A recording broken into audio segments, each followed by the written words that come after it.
Hello, stepmamas. How's everyone going? Hi. So, as you have known, I have not been making any YouTube for my channel for a long time because I wanted to have a rest.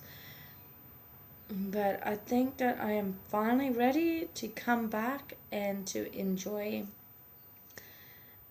all your beautiful comments. And yeah, so as you guys have known, my stepson, he did forgettable thing. He did killed himself. So yeah, so just be mindful of that because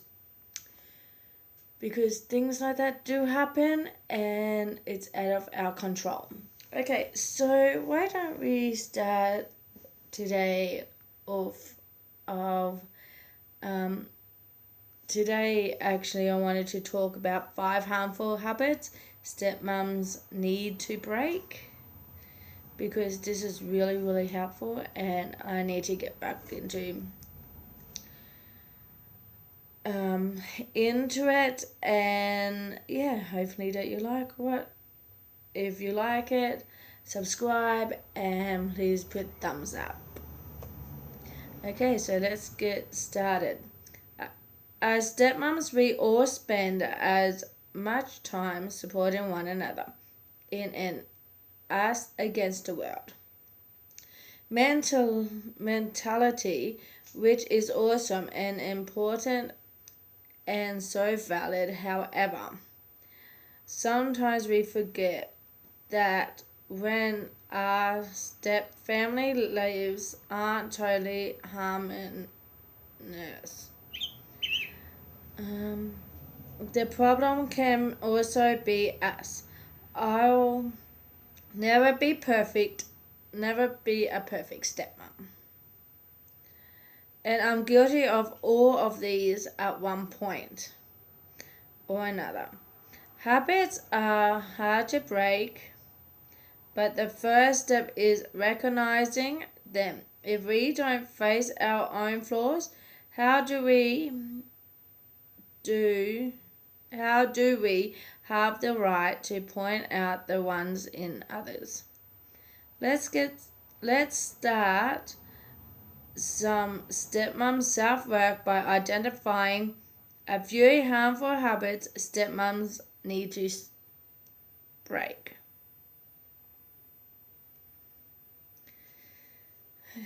One, you're always ready for war. Sorry, I do have it on my phone because I write it down beforehand. You're always ready for war. If you're co-parenting in a high conflict dynamic, it's easy to understand why your guard would always be up. The problem is when you put your boxing gloves on before it's clear there's even going to be a fight.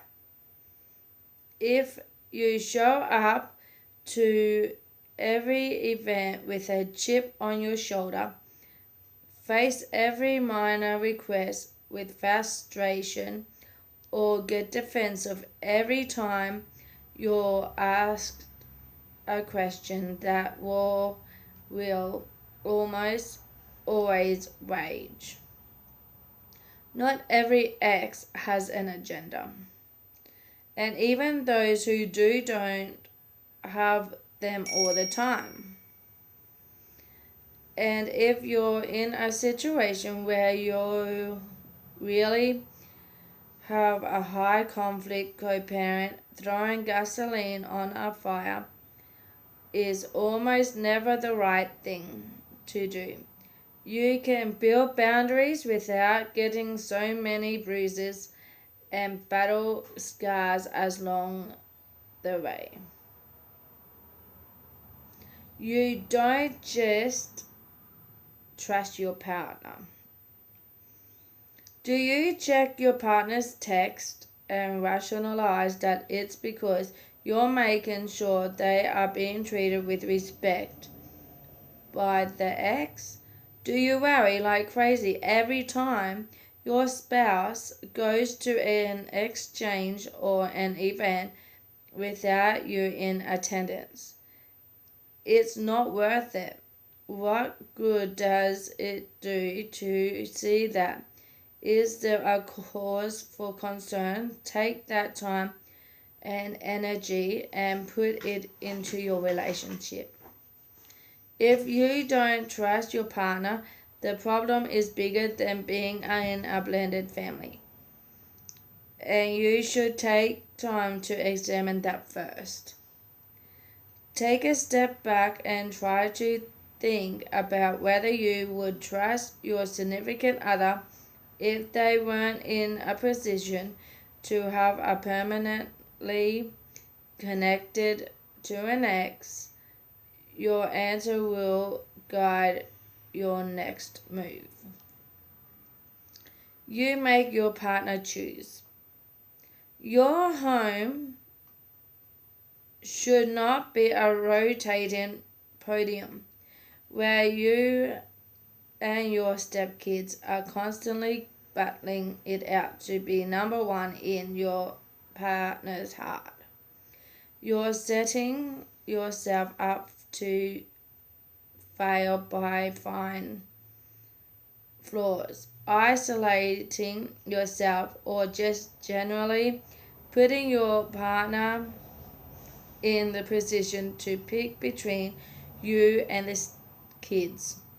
Sometimes you might even be thinking you're taking a stand against the ex by encouraging your partner not to chip in for something or help out on an occasion where the tension is taken off of you. But in reality, your partner isn't choosing their ex. He or she is choosing their kid, plain and simple. This one can be an especially difficult habit to break when it feels like there's a fine line between pandering to the ex just being a good parent.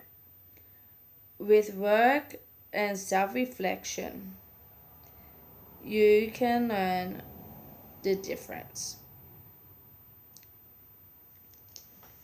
You constantly micro co-parent.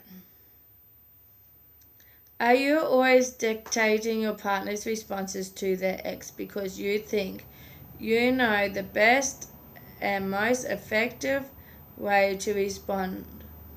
Are you tagging along to every exchange just because you answer questions to ex or your stepkids as your partner just because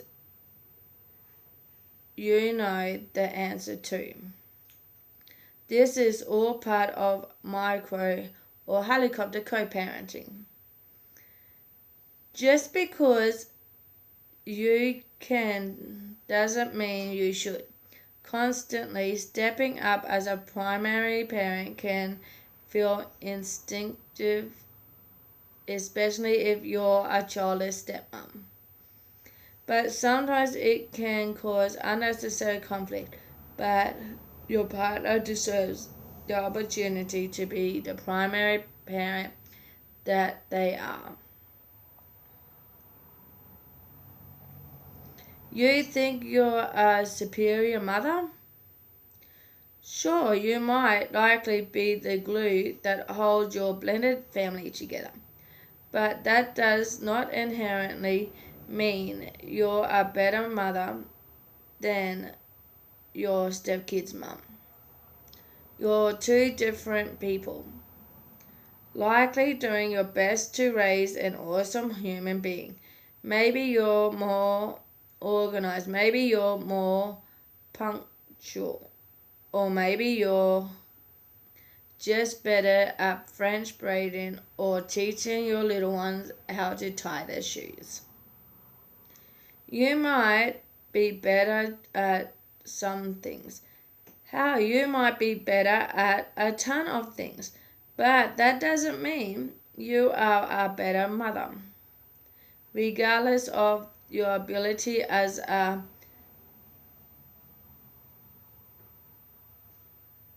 parent. So your ego is not going to do you any favors. When it comes to blending your family, parenting is never a competition,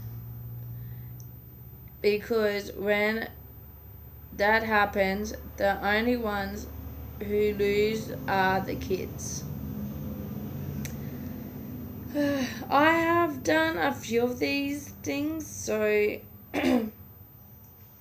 so trust me, it is hard to be a step parent, and it's not your fault that you're having trouble in your life. The main thing, sorry. The main thing is that you love them and that you love your husband. So that is the most main things that you need to do. And I would like to say thank you for listening, and I'll probably do another one during the week. Another conversation about being a stepmom. Okay, so thank you so much, and I see you later. Bye, guys.